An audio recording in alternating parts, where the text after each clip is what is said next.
and for the majority of people, rather than trying to sell it, pay capital gains tax, then buy Bitcoin on an exchange, and then put it into cold storage. I don't think the majority of people are going to do that. I think what they are going to do, though, is start getting smarter about where they put the balance of their allocation after that. So ETFs, I think, are a fantastic model for enterprises. At the moment, the small family offices, if they want a nice mechanism to gain price exposure. But obviously, they're not really getting Bitcoin. Yes, that's the key. That's the key. Yeah, and it's a cohort who never would have been able to get access that are now getting access, and I think that's the exciting thing. And there's just so much capital out there that is looking for something that will preserve its purchasing power over the long run.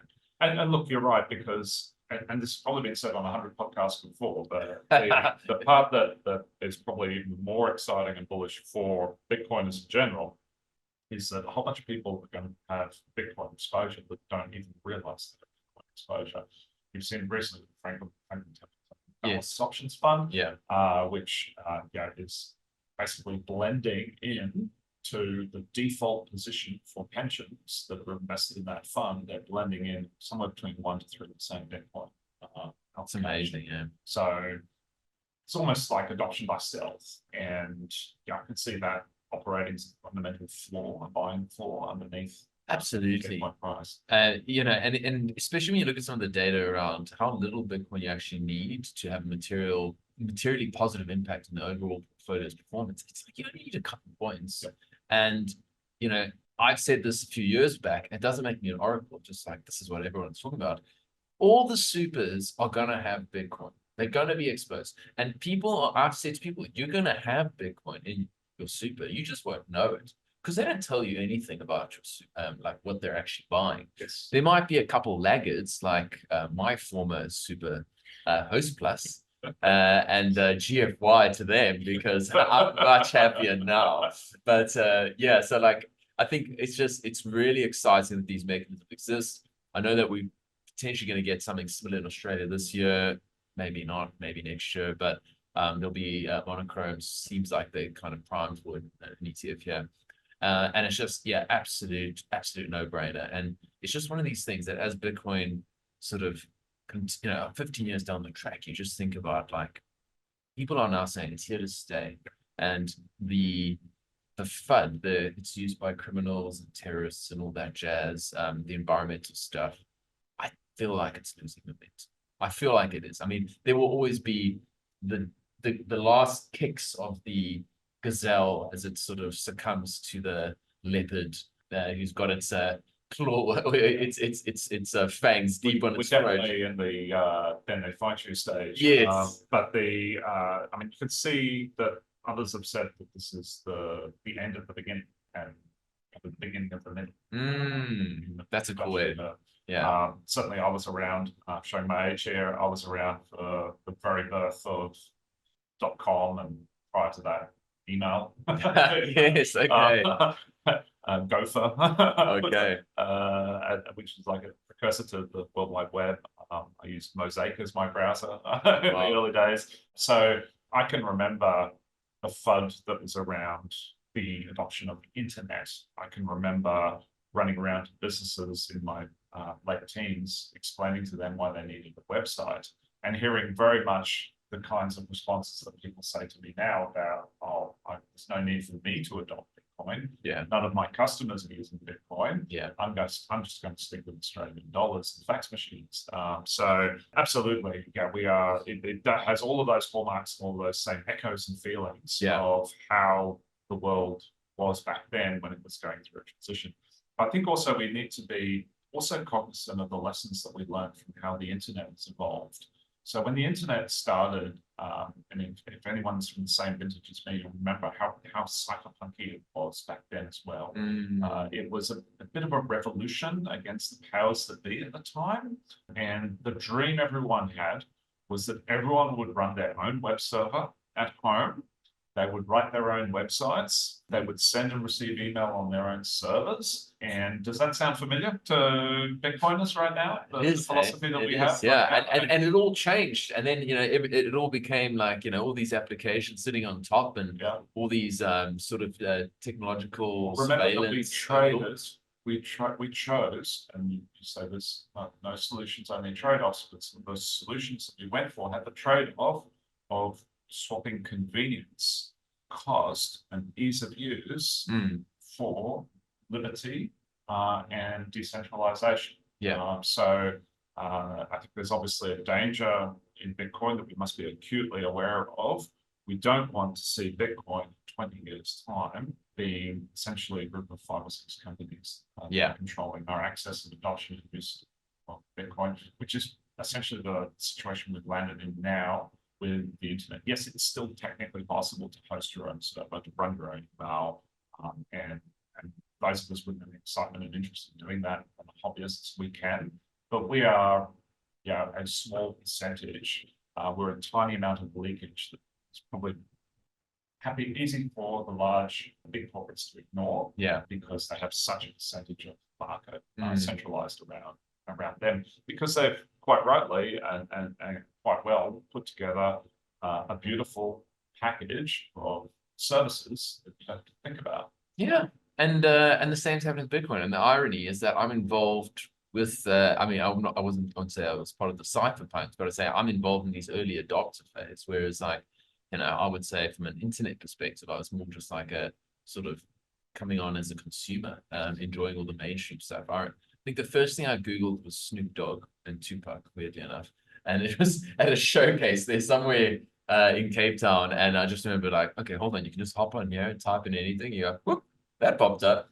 And I remember all those early browsers and everything and how they've all disappeared. And now we've got a handful, which I admittedly use. So the parallels are actually quite uncanny.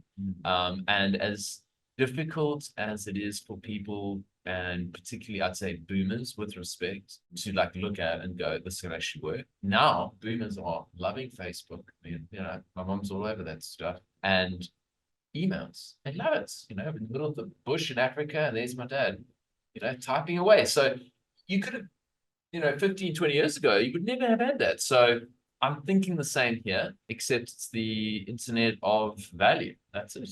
Yeah. You're live. Yeah. Yes. Welcome. Very pleased to be chatting to you today. And thank you for organizing this superb accommodation here.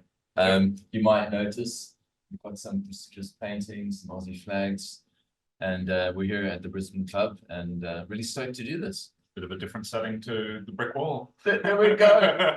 my phony brick wall that people are used to. Hey. Yeah. So Piers, been wanting to chat to you for a long time. You're one of the wise owls in the local Brisbane community. Always enjoy your takes, sensible, disciplined, and I've learned a lot from you. We did a great session last year where sort of security 101. And I think, it opened up my eyes. As a non-tech guy, I sort of thought it'd be a great opportunity to get you on the show. We could talk a little bit of Bitcoin security best practices, but let's just start from the beginning, because everyone's sort of journey into this space is different. Some come from a macro, some from tech.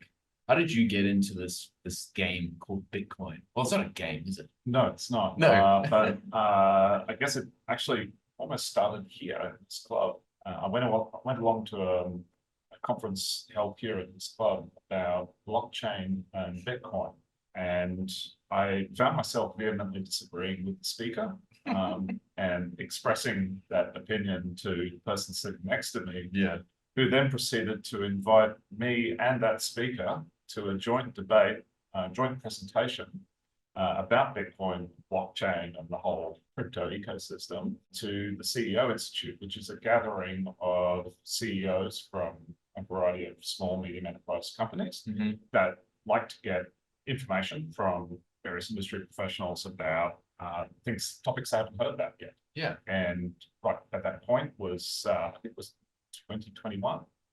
So there was a lot of interest in Bitcoin back then. We were getting close to all-time highs. And yeah, I was asked to prepare for this presentation. And in preparing, I realized how little knowledge I had, because I hate talking about things I don't know about and don't have first-hand knowledge of. And yeah, that's what initially sent me down the rabbit hole, because first thing I had to do was go through and check, well, how come there's 21 million? How come there can only be ever 21 million? And coming from a software background, I had to go into GitHub, take a look at the code, and find the specific lines in the code which specify that there can actually. And you've seen that? Yes, I've seen it. it. Okay. Yeah. And so that was the first sort of step. And then I thought, oh, so I can actually run a piece of this network on a tiny little device, Raspberry Pi. So I bought one of those and got the software loaded on. And then I thought, learned about mining, and I went, it'd be nice if I could understand how a mine works. So I stumbled across in another meetup, I stumbled across someone who was actually mining at that time on GPUs. And yeah, he told me I'm making $40 a day on my computer, which sounded way too good to be true.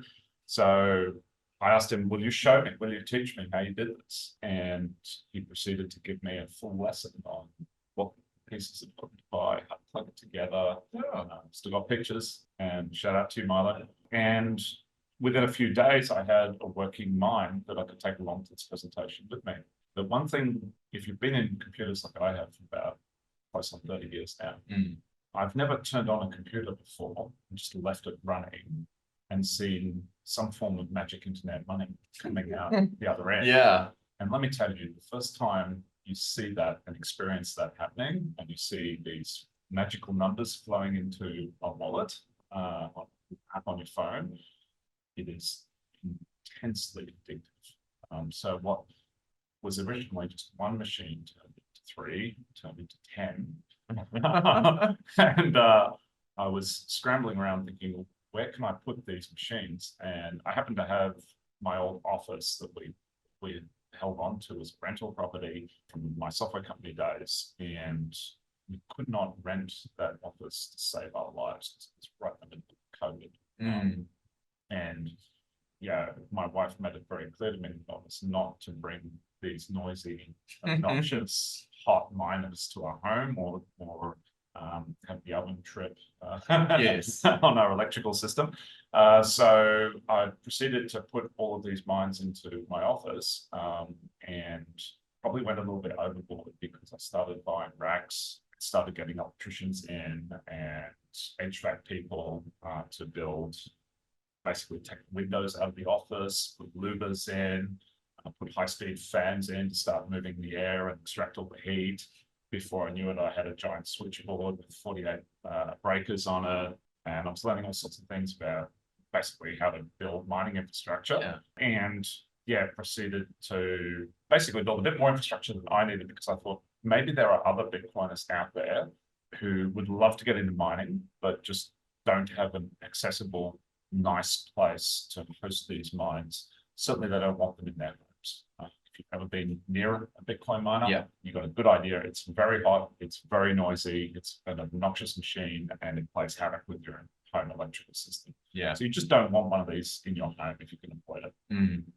So I figured, why not open up my center as a place in the middle of the city where anyone who's got an interest in Bitcoin can book in, come and have a look at what a Bitcoin mine is, play with one, maybe buy one and own one and leave it there with me for safekeeping. And that's what I proceeded to do. That's how I fell down the rabbit hole. Wow. And it's an unusual path, because a lot of people just come in for the number go up, and you came from more of a tech background. You're looking and you're going, what do you mean I can just create money by plugging these machines in? It's intriguing, yes. And it must be a rush. It must be an absolute rush.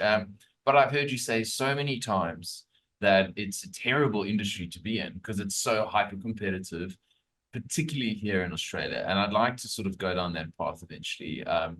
But I think there's some sort of other things that I'd like to start off with, and we can go from there. So I know I'm familiar with your company. I've worked with you in the past in terms of security, and I know that's it's a service that you offer. So perhaps we can let's just start with something fundamental, because I looked at, when you first were like, how does a wallet actually work? Private public key encryption, rolling a dice, picking a bunch of words, BIP 39, all this kind of stuff. I mean, just if you could just talk us through perhaps just that initial piece in terms of how the hell does 12 words secure my Bitcoin, which doesn't even exist? Yeah, it's a great starting point, because when you're a miner, obviously what you're producing is Bitcoin. Your objective is to get a whole bunch of Bitcoin from the energy that you're spending, and the infrastructure that you put in place. So one of the things you end up getting good at, I think, if you're paying attention, is how to look after your coins. And so that sent me down wanting to really understand what is the best practice. How do you actually make sure you secure your coins? And I got really curious. So I started off probably like everybody else, Googling what's the best form of security for my Bitcoin. And lo and behold, like everyone else, you probably have the same usual suspects that pop up in the top of your Google searching. And I bought those devices, learned how to use them. And as I looked through those devices, I thought that this one in particular looks a lot like something Apple might make. And it's beautiful marketing. It looks very easy to use. It looks nice and simple. But as I sort of combined my experience and knowledge of how computers work, how security can work, and data security, to the background in that, and then realizing, hang on a sec, this machine told me what my words were. I'm hoping and trusting that the machine told me words that are truly random. Because if it didn't, if someone had pre-programmed that machine to give me one of a set of possible words, how can I be absolutely sure that someone else doesn't know how to move my Bitcoin? So that led me to basically buy every Bitcoin hardware wallet that's currently for sale, including ones that aren't for sale that you actually make yourself. And then I got even more curious about, well, how does Bitcoin really work? And how can I explain that to people in a way that they'll get and understand when they ask me that question? And I think at its most fundamental level, and knowing that there's plenty of probably experts out there who know more than me, who might be critiquing this video later on, but if you condense it down to its essence, Bitcoin is in effect, it's the most extreme example of a system where security is security by obscurity. In other words, you're hiding in a very, very large crowd. So to put it in perspective for people, basically choosing your Bitcoin wallet is basically randomly selecting a number from 1 to roughly 2 to the power of 256. So for us humans, that's a very difficult number to understand the enormity of that number, and how rare it would be to stumble across. Most people don't even understand maths. Exactly. So what does that actually mean? So one way of visualizing it, which will be equally incomprehensible, is imagine a 1 with 70 zeros behind it. Okay. That's a sort of base 10 expression of that number. So, and another way of thinking about it is just roughly within a couple of orders of magnitude of the number of atoms in the known universe.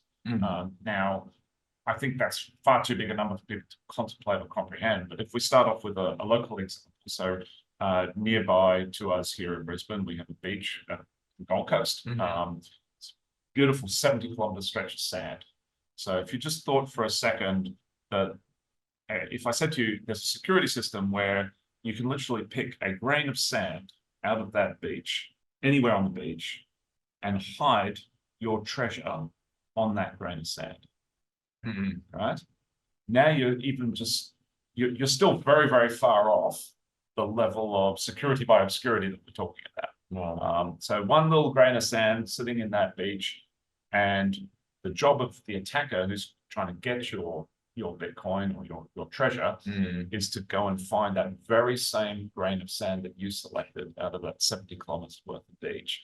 Now you're getting close to understanding it. And then you think about the number of atoms that make up the entire planet Earth, the fact that planet Earth is 1/500th or so of the mass of the sun. The sun is about half the mass of the solar system. And then there are 100 billion solar systems, if you like, in the galaxy, and there's hundreds of trillions of galaxies in the universe. So you get a sense of how big this number is. All right, so there's a lot of ground I'd like to cover. So let's just, on the security side, I know that there are no solutions, only trade-offs. Nothing's perfect. But if you were talking to someone and saying who valued self-sovereignty, and they wanted to look after their own keys, and they had a reasonable portion of their savings, and their knowledge was sort of moderate, what is, in your mind, the best practices? And feel free to go specific in terms of the types of tools you would use and how you go about generating entropy and all that jazz. Yeah. So I guess the number one step that all of us can take that will radically improve our security, and I'm not how provable it is that we are secure in having practiced our Bitcoin, is to never trust either a human or a machine to tell us what our 12 words are. So really, your Bitcoin literally is your knowledge of that number, that random number you selected. So it's critical that you know provably that you have chosen that number and that no one else is aware of it. Okay, because if someone else is aware of it, they have the ability to move your Bitcoin. Okay, so a lot of us who come into Bitcoin, we would trust a third-party commercial vendor who has supplied us with software that may or may not be open source. We may or may not have verified that the source code that they've published on their website is in fact the software that's running on our device. For a lot of us, we don't have the skills to know whether that's the case or not. So the number one thing that most people can do that will radically improve their Bitcoin security is to come up with their own 12 words. And the way to do that, of course, there's a sort of easy way to do that on your own without any resources other than maybe a printer and a computer and internet access, is to go to the BIP39 standard. You'll see a dictionary of 2048 words. You print that out. You get your scissors and you paste, you cut each word up and you drop all the words into a hat and you randomly mix them up, and then you drop 11 of them on the table. You get a coin and you flip a coin another 7 times and you enter that information into an air-gapped computer, which can calculate the 12th word from those inputs. And then those 12 words are, in effect, a valid Bitcoin wallet. Whether or not you've sent and received any Bitcoin from that wallet, it is a wallet that exists. And you can then choose whichever hardware device you're happy with to restore that wallet using those 12 words that you've just selected at random, that you know provably only you and only you are the only person in the universe who could possibly know what that combination is. Yes. So that's probably the most fundamental, basic aspect that I think all Bitcoiners should take that step to upgrade their security. So we start with that, okay? And that's the foundation. And that's foundation, because even with things like cold card, which many regard as kind of the gold standard, they come programmed with seeds. Or you can do a dice roll. I've done that. But what you can also do is just restore the seeds that you've rolled through something like a seed signer. And then in that sense, you actually know those are the words. People have discussed 12 versus 24 words. Like, is it materially different? I mean, I recently went and hammered out my seed words, and it was a pain in the ass, like with 24. So I'm thinking, and I've just read that they actually doesn't make that much of a difference. So what's your view on that? Yeah, it's there's plenty of articles we could link into show notes if you wish that validate that 12 or 24 words really makes no difference whatsoever. Because at the end of the day, an attacker is essentially it's computationally cheaper for them. Instead of guessing 24 words or 12 words, is just computationally cheaper to run through all 2 to the power 128 possible combinations of ones and zeros to find where your Bitcoin is. But good luck to them. They're going to try that. Okay. All right, that makes sense. So whether you choose to represent that 128 bits of entropy as 12 words or 24 words makes no difference to your actual underlying fundamental security. Okay. All right. And in this instance, it's just a case of I'll just trust, because I'm certainly not going to go and verify that myself. Okay. So now we also live in an age where we're seeing people mucking around on the blockchain, obviously the Bitcoin blockchain, with all sorts of silliness, ordinals, inscriptions. And I find that kind of less interesting, but what I think is more interesting is the fact that the fees are going to go up. And we want them to go up because we want to incentivize miners to keep the network strong. And in the process, there's a whole discussion about saying that UTXO ownership could be a privilege. We might be the privileged minority in 10 to 20 years. And that if nothing changes, that's probably and 95, 98% of people, whatever it might be, are inevitably going to find themselves having somebody else looking after their Bitcoin, which we could argue undermines the value proposition, the whole point, owning your own money. So, to that extent, what sort of role do you see for third-party providers in all of these different solutions that are invariably going to pop up? There's collaborative custody, there's multi-institutional collaborative custody. You've got ETFs now. There's all these different solutions, perhaps that aren't aimed at Bitcoiners per se, but people who want to get exposure. So, yeah, I mean, have you got any thoughts around, the future in terms of custody? Because we might be the minority. Yeah, that's right. I mean, at the moment, right now, I would say gold standard, probably to your earlier point, that I think all of us should aim for is to move towards multi-signature. And at the moment, under the current protocol, you can tell, if someone has a multi-signature address blockchain, under native SegWit. So you would end up with basically 3 keys or 5 keys if you choose so, and you can afford to lose one, or in the case of 5, you can afford to lose 2 keys or have those exposed, yet still be able to recover your Bitcoin.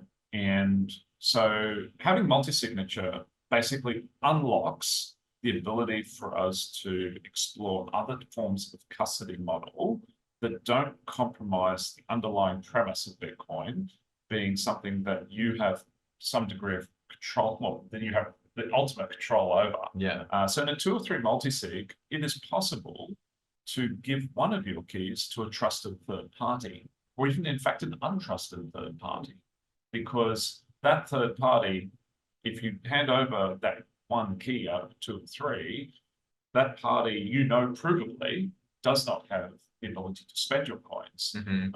And depending on how much information you choose to share with that party, they may not even know how many coins you have. And that's an important distinction, because previously, it's never been possible to share custody and still be in control. So this is a case where, imagine if a gold bar only became a gold bar if you had 3 of these sort of unminted gold bars lying in 3 different locations. It's only when you brought 2 of them together that it suddenly went from lead to gold. And that's pretty much what we have in Bitcoin. Okay. So, and the guy who's got the potential to become a gold bar, the trusted or untrusted third party, they don't need to know that you could have 100 of these things. That's right. Per se. So, their key could unlock 1 Bitcoin, 100 Bitcoin. And is that by virtue of not sharing your wallet descriptor, or what is it? Is it your UTXO set? I mean, this is where my technical skills kind of end. Yeah, so there's a common misconception that multi-sig is hard and dangerous. You may have heard this on many podcasts before, that most people screw up multi-sig. And I think up until recently, that was probably a fair assessment. But there are tools out there now that break this paradigm. Because previously what would happen is that to set up a successful multi-sig, you needed a little bit more than what I've just said. You needed more than just 3 keys. You also need something called the descriptor, which is basically the public key of all 3 of those keys.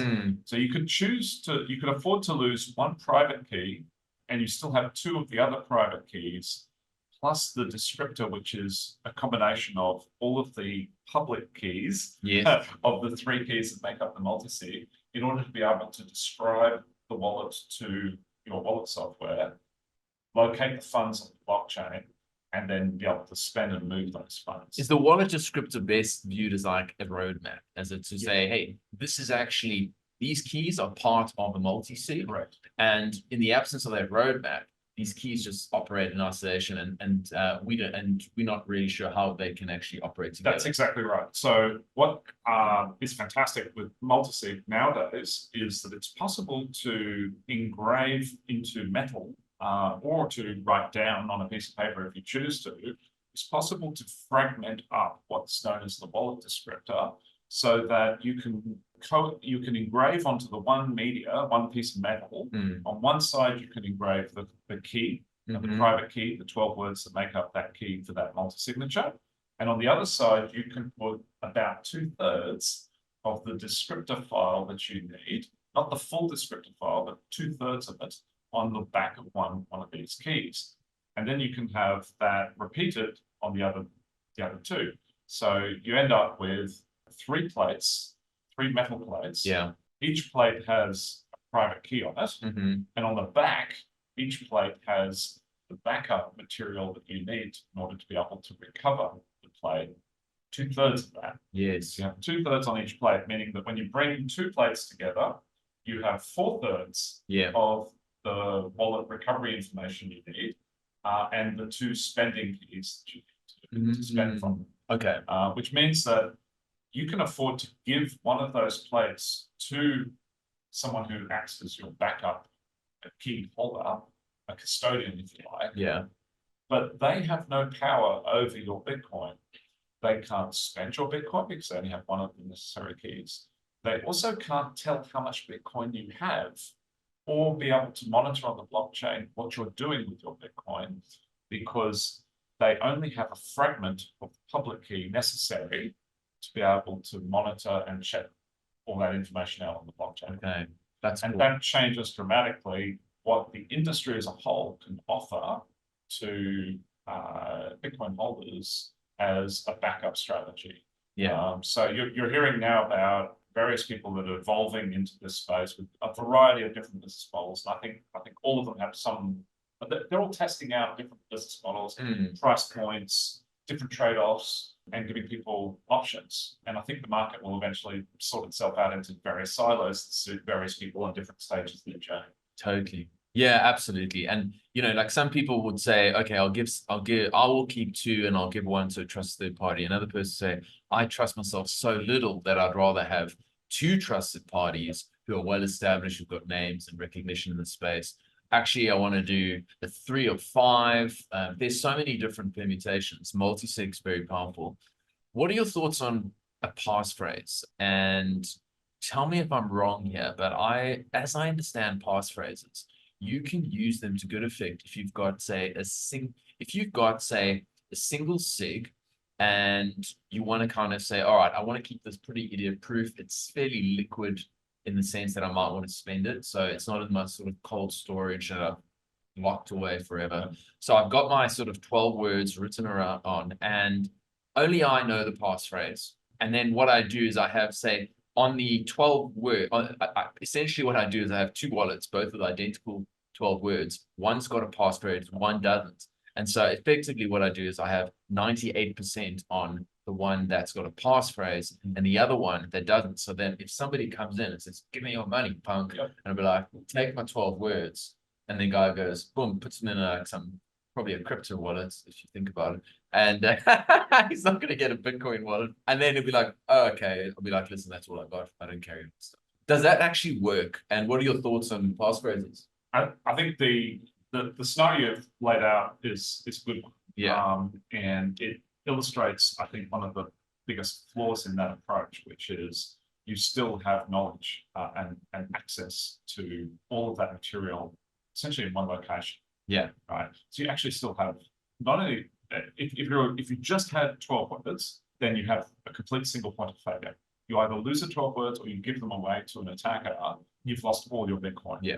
If you protect those 12 words and you create a fresh wallet over the top of that with using a passphrase, which is, just for the audience, passphrase is different to the 12 words in that passphrase can be made up of any string of characters and letters. There are no rules on how long or how short a passphrase can be, or what character sets that it can contain. So, an example of a passphrase, don't suggest anyone use this, but an example of what a solid passphrase might be would be something like the quick brown fox jumped over the lazy dog, 1, 2, 3, 4, 5, 6, exclamation mark, hashtag. Yeah. So you want to obviously protect that passphrase with the same level of security and the same approach as you protect your 12 words. So what you would ideally do is hammer that passphrase into also metal or some permanent means of storing a resilient media, shall we say, more so than just your memory or a piece of paper. Yeah. But then you have essentially 2 single points of failure, because if you lose or damage your access to passphrase, or you lose or compromise your 12 words, if either of those events happen, you now have lost your Bitcoin. So, but what you've also beautifully illustrated is the fact that an attacker can never know, because there are so many ways of setting up Bitcoin wallets, they will never be sure that they have taken all your Bitcoin. Yeah. You can always look as if you have complied. Yes, 100%. And look, if anyone's got any reasonable amount of Bitcoin, they would take ample steps to ensure that they have not got it all in one single place, so that literally you can't do anything. And that's just the most rational thing to do, particularly if you've got a material portion of your wealth, whatever that means to you. Yeah, I think it's really important that another misconception about Bitcoin security, and something I think everyone should rethink, is if your plan is to set up, for example, multiple keys or copies of keys, if you're in a multi-sig, or you just happen to have taken your 12, 24 words and created lots and lots of copies of it and distributed amongst friends and family, you need to really think that strategy through. Because in an adversarial context, you do not want to be in a position where you're now involving friends and family in an attack. That's exactly right. Especially if you've got some sort of roadmap written somewhere, and it's like, all right, Auntie Jacqueline has got this one, and Brian's got this one. It's like, okay, we can figure these things out. I mean, it sounds like in a country like ours, where we live, relatively less likely compared to what, the possibility of happening in South Africa.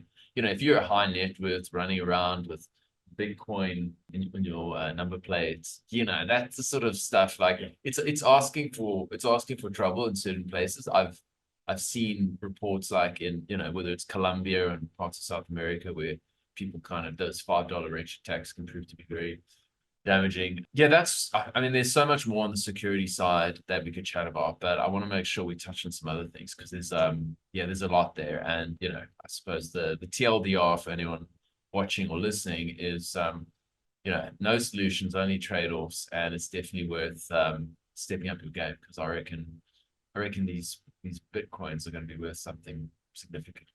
And definitely consider multi-sig, because it's become very easy to set it up and run it, and it ensures that your setup has no single point of failure. And this is something that I think all Bitcoiners should strive. 100%. Yeah. And I mean, honestly, I'm not tech savvy, and it's really easy. Everything I only do multi-sig, because honestly, otherwise I'd have a heart attack. Can't sleep. Okay, so we now just shift gears slightly. The ETFs have come about, and they're just sucking in a lot of volume. Obviously, there's concentration there for the most part in terms of Coinbase custodying most of those. Just give us your thoughts briefly, because it does speak to sort of, I guess, Bitcoin's core value proposition of self-custody, and now we're effectively giving these trusted institutions access. What's your thoughts generally on these ETFs, and and what it means going forward? I mean, obviously we're bullish on price, but what are some of the other things that perhaps you've thought about and maybe others haven't? I think it's interesting the impact ETFs will have on providing exposure to people that previously would never have contemplated a Bitcoin position, and to whom rolling dice, picking words out of a hat, it's just not something that they're prepared to invest in, but they are prepared to dabble in pressing a button on their Bloomberg terminal or clicking a link on their E-Trade, and all of a sudden they've got access to Bitcoin. There's no doubt that that's going to be a positive factor for Bitcoin's price, its adoption, and just giving a much wider audience a stake in the game. And when you have a stake in Bitcoin, from the moment you bought your first Bitcoin, from the moment you have $10 worth of Bitcoin, you start to flip your entire worldview and you start to think twice about everything you've heard about Bitcoin. So I think these ETFs are going to be a good thing long term for Bitcoin adoption, and it will start everyone on the journey. Now, at the moment, when people do acquire some Bitcoin through an ETF and they decide it's time for me to level up and take this Bitcoin back into self-custody, the rude shock they're going to get is when it comes time to move it back onto their hardware wallet. They've now discovered and learned all about hardware wallets. They want to move their Bitcoin onto their hardware wallet. The rude shock they're going to get is the Bitcoin ETFs, as they're currently structured and permissioned right now, are sold on a cash-in, cash-out basis, which means that if you have put cash, US dollar cash, into an ETF, you're not going to get Bitcoin back out. You're going to get US dollars back out. And that obviously creates a capital gains tax event for you as well.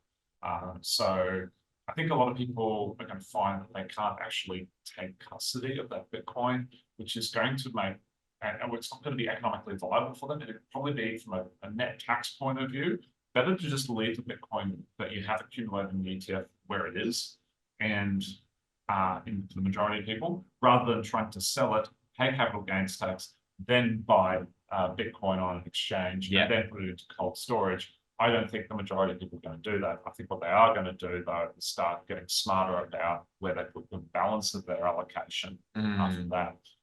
So ETFs, I think, are a fantastic model for enterprises. At the moment, with small family offices, if they want a nice mechanism to gain price exposure. But obviously, they're not really getting Bitcoin. That's the key. That's the key. And it's a cohort who never would have been able to get access that are now getting access. And I think that's the exciting thing. And there's just so much capital out there that is looking for something that will preserve its purchasing power over the long run. And look, you're right, because, and this has probably been said on 100 podcasts before, but the part that is probably even more exciting and bullish for Bitcoiners in general is that a whole bunch of people are going to have Bitcoin exposure that don't even realize that Bitcoin exposure. You've seen recently Franklin Options Fund, which is basically blending in to the default position for pensions that are invested in that fund. They're blending in somewhere between 1 to 3% Bitcoin. That's amazing, So it's almost like adoption by stealth, and I can see that operating as a fundamental flaw, a buying flaw underneath. Absolutely. Price. And especially when you look at some of the data around how little Bitcoin you actually need to have materially positive impact on the overall portfolio's performance. It's like you only need a couple points. And I've said this a few years back. It doesn't make me an oracle, just like this is what everyone's talking about.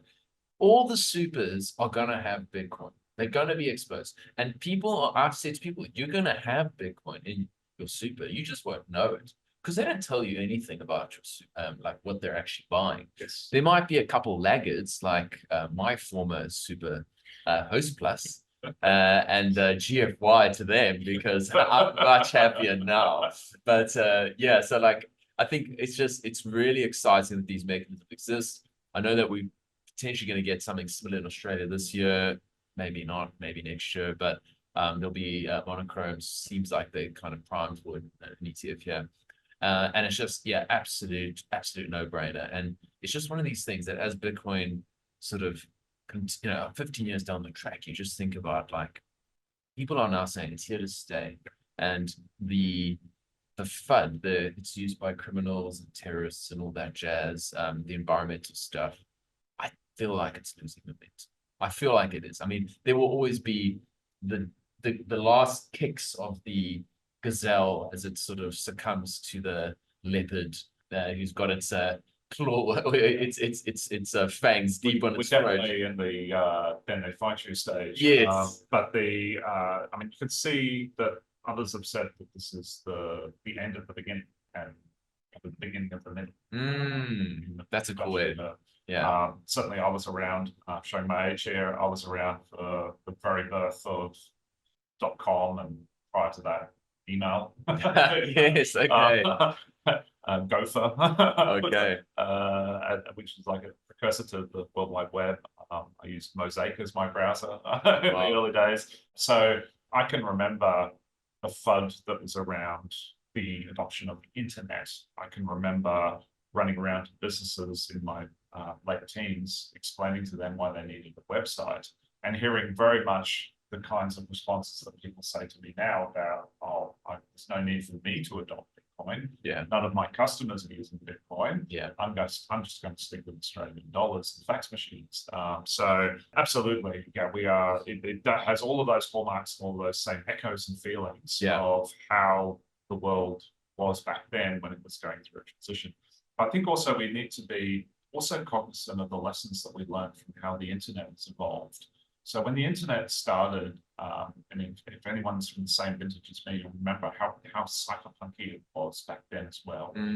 It was a bit of a revolution against the powers that be at the time. And the dream everyone had was that everyone would run their own web server at home. They would write their own websites. They would send and receive email on their own servers. And does that sound familiar to Bitcoiners right now? The philosophy that we have? Yeah, and it all changed. And then, it all became like, all these applications sitting on top and all these sort of technological surveillance. Remember that we chose, and you say there's no solutions, only trade-offs, but the solutions that we went for had the trade-off of swapping convenience, cost, and ease of use for liberty and decentralization.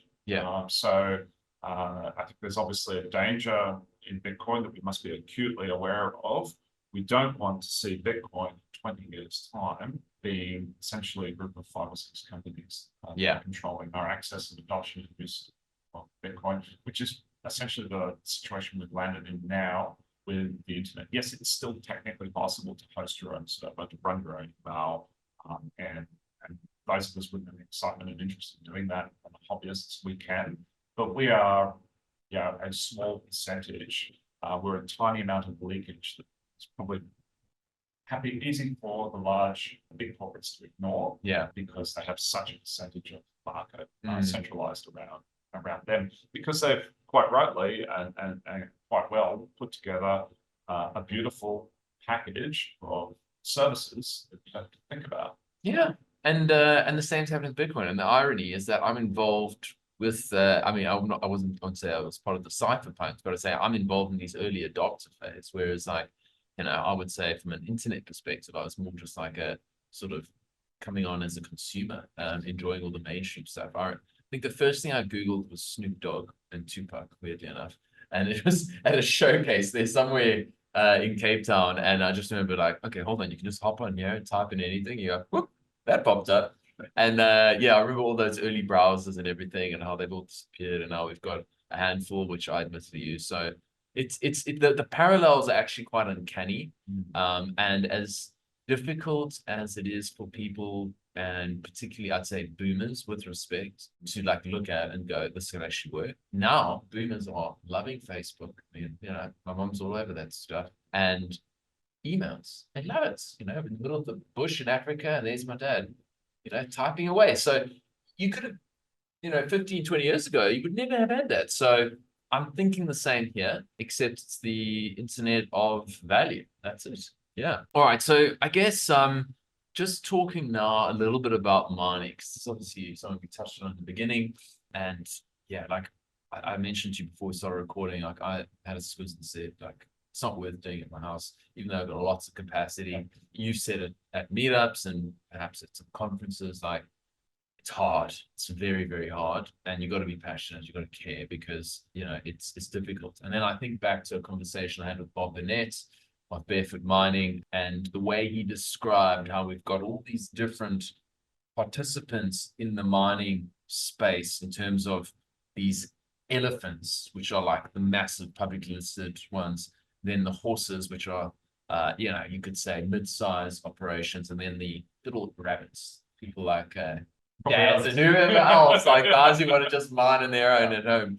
Yeah, I just talk to us a little bit about like mining here in Australia and some of the opportunities that you've seen, some of the challenges you've encountered, and it unlocks this whole discussion on energy, which I think could be useful too. Sure. So I probably answer several requests per day at the moment, and it's interesting how it was very quiet about a year and a half ago, and there's a lot of interest right now. But from a wide variety of Bitcoiners who are interested in mining, and they perhaps don't know really much about it, but they're curious enough to say, I'll buy one S90 or S20 miner, an ASIC miner, the smallest possible unit of mining, just to play around and have a go. Yeah. And the very first thing I make very clear to people, so I want them to not find this out after they've invested their money with the wrong expectation.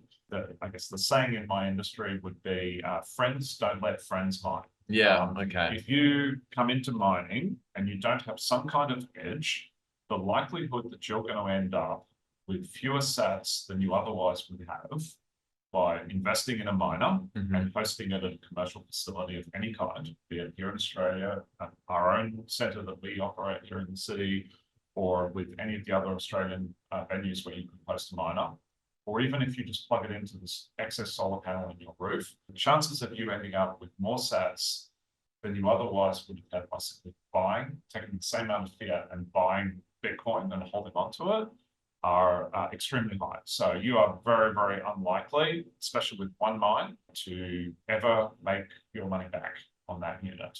So where you have an edge is if, for example, you're heavily involved in the energy industry and you happen to know where waste energy lives. If you've got an inside running on where energy is currently wasted, give us a call because we obviously know what to do with it. But there are, for the vast majority of the people who don't have any knowledge of the power industry, don't have any knowledge really of mining, they're just wanting to buy a machine, hope it just makes money automatically.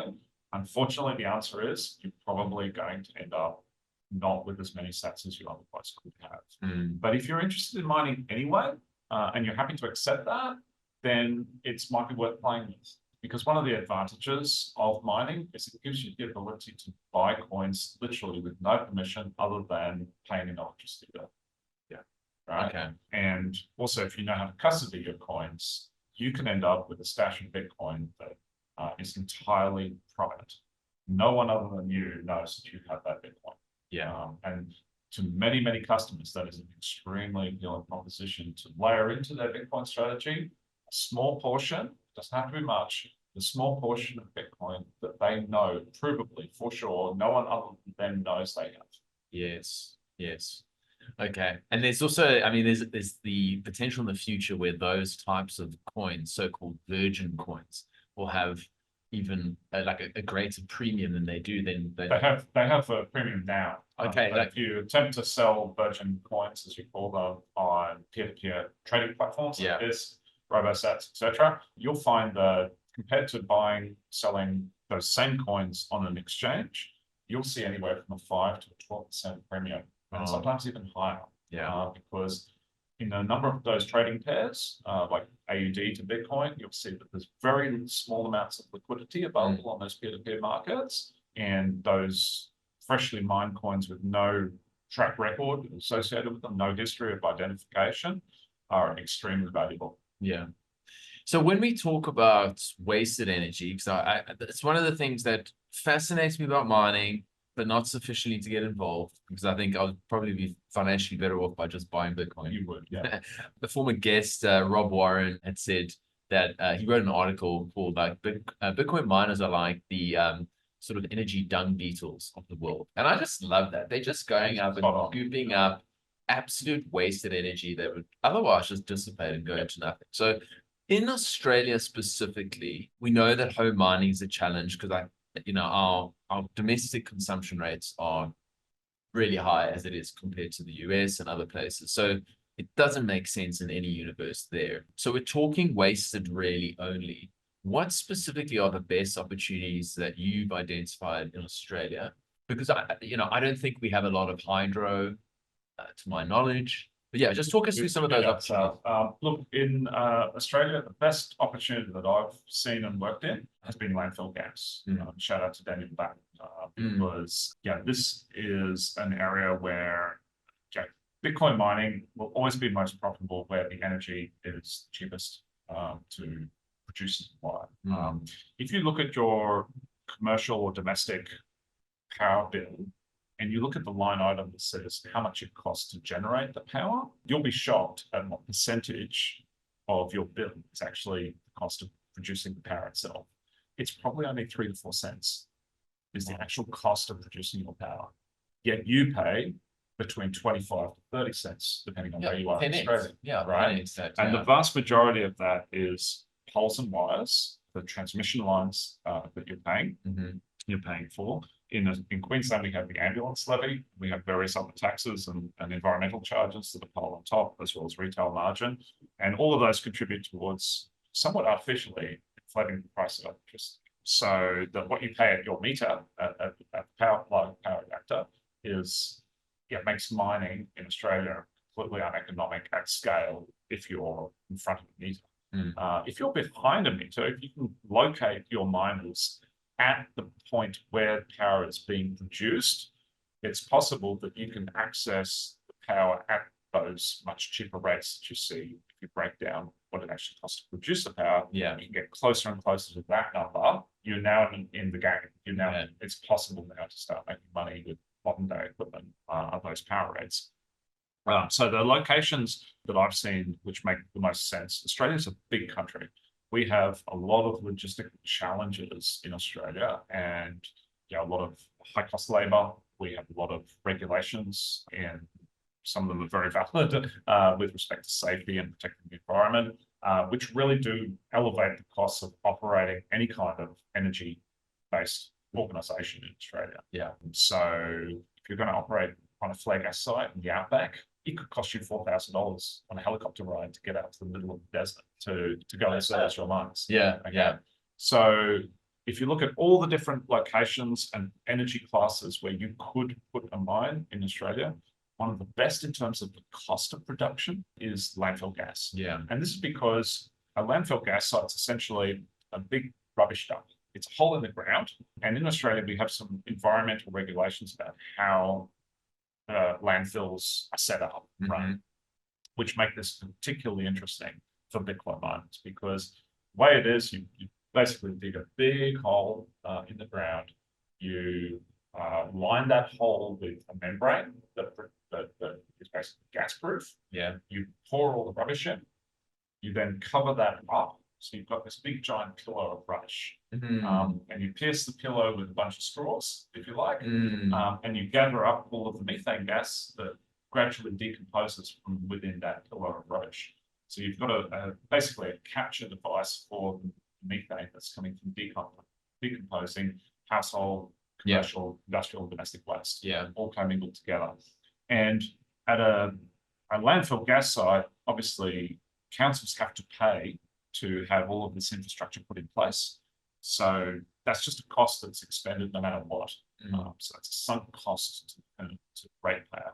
And then the ratepayers pay to have their rubbish removed from their home and dumped in the landfill. So you essentially, if you're operating on a landfill, you essentially have a lot of public funding that's gone into producing your power station. And your supplier of your fuel is essentially paying you to receive your fuel. So crazy. You can end up with a situation where the cost of producing power on the landfill gas side is in the order of 1 to 2 cents per kilowatt hour. So it's some of the cheapest energy you can possibly buy on the planet. The flip side, though, and where it becomes complicated, is the opportunity cost. So while it might cost a very small amount of money to produce power at a landfill gas site, that power that you do produce is usually quite valuable, because by definition, landfill gas sites are co-located in major metropolitan areas where there's lots of people around. So it makes them very easy to operate a mine at that site, because you don't have to get into a helicopter to go and visit your mine. But equally, it means there's a ready market for any energy you do produce at that mine to sell on the grid at high prices. So if a landfill gas site is producing power and it's connected to the local grid, they're probably earning 10 to 15 cents on the power they're producing. So why would they sell it to a Bitcoin miner? Yeah. For what would probably end up being a much lower amount. Yes. So what you have to look for in Australia, the opportunities I think where they really exist are those landfill gas sites where it's very low cost to produce the power, but where the power production is somehow constrained and not able to be put onto the national grid. Okay. Yeah. So effectively, where there isn't like a consumer that's ready to buy the cheap gas, right. And they go, okay, as a last resort, we'll give it to you miners. To connect power, anyone who's done this will know, if to connect a generation site to a grid and start receiving spot contract prices for power that you're producing, it's a tremendous exercise. Yeah. We're talking, double-digit millions of dollars. Yeah. Multiple years of application processes, development approvals, and then the final build and construction rollout. So in that gap, where you have a mismatch between the amount of power you can produce at these sites versus the ability to offsell it into the highest and best use market, that's where Bitcoin mining makes a lot of sense. Yes. Okay. Interesting.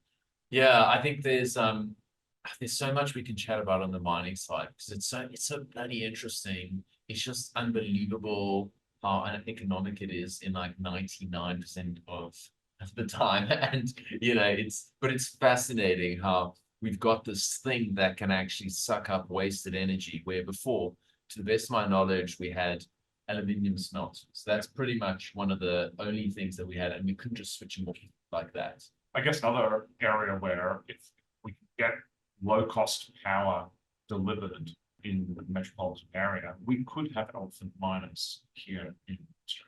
Yeah. The physical infrastructure exists because we have effectively discontinued, knocked it out of local manufacturing of energy-intensive industries. So we used to have aluminium smelters. We do still have some left, but on a global scale, we're quite uneconomic.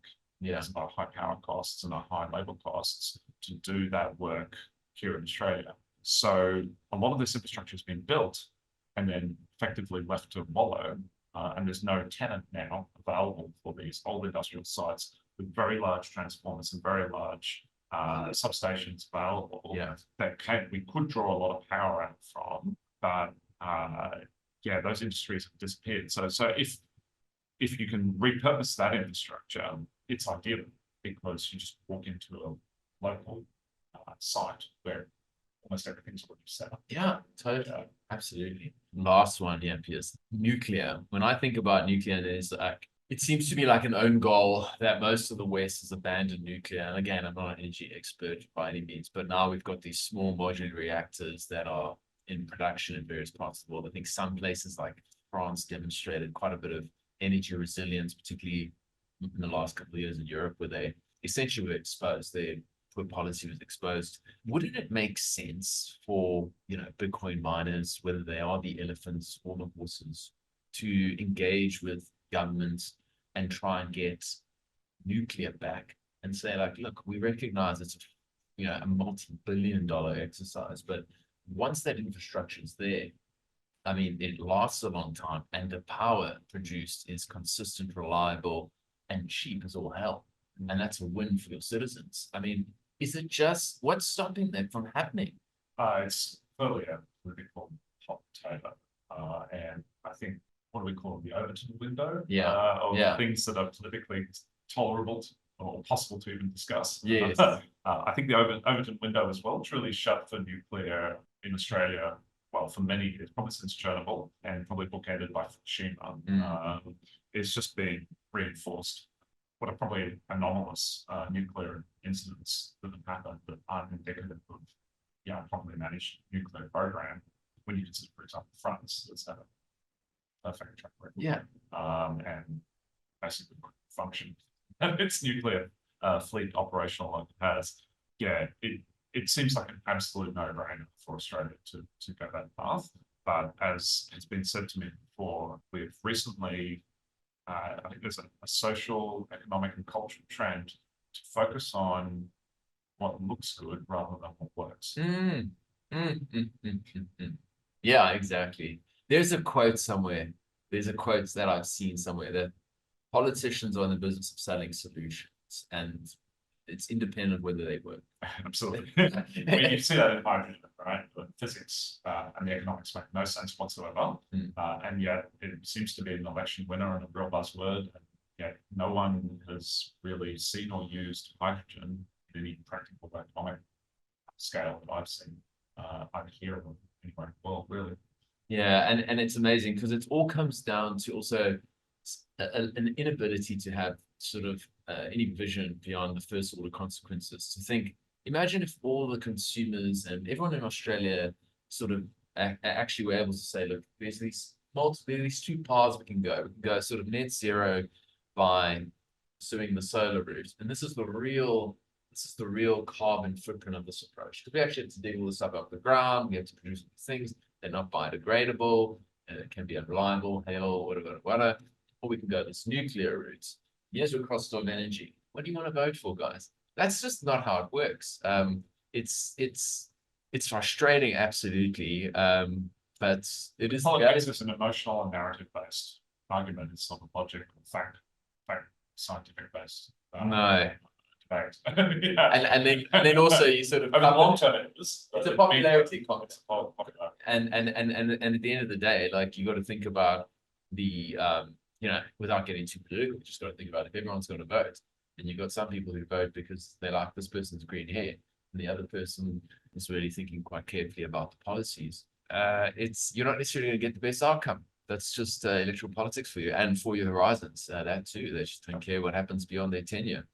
Anyway, on that pleasant note, I don't usually like to bitch and moan about it, but it does frustrate me because it seems as if Australia has so many things going for it, and the energy costs for me is a bit of it's been an eye-opener, especially when I compare it to what's happening in the States. And I'm coming from South Africa, I'm hypersensitive to it because, my folks just stuck in a big solar system. They got inverter, battery, the whole spiel, because there'll be days with 10, 12 hours of blackouts. And I don't think Aussies are prepared for that. See, when your local grid is not able to deliver power, that's when having that kind of infrastructure makes sense to you. Yeah. Because you suddenly realize it doesn't matter about the cost of power. I just want to be able to find something. That's the goal. Exactly. And that's exactly what they said. Like my dad said, it's not economic in the slightest, just in terms of like, the sort of payback and everything. But it's just about like, hey, we want to. Anyway, Piers, there's so much stuff that we can chat about. I really enjoyed the energy, the mining, the security stuff, and looking forward to seeing you at Bitcoin Alive. Although probably we'll catch up before at one of the next meetup. Yeah. And Bushbash. Do you want to give the audience a sort of handoff to where they can find you? Sure. I'm available on Twitter. DMs are open at Mineracks, and we've got a webpage, mineracks.com, which covers what we do with mining, doing training and security products. Brilliant. I'll stick the links in the show notes if anyone's interested. But yeah, it's been awesome, man. Really appreciate it, and love the venue. Love the venue. Thanks very much. Great to do in person. Cheers. Thanks a lot, man.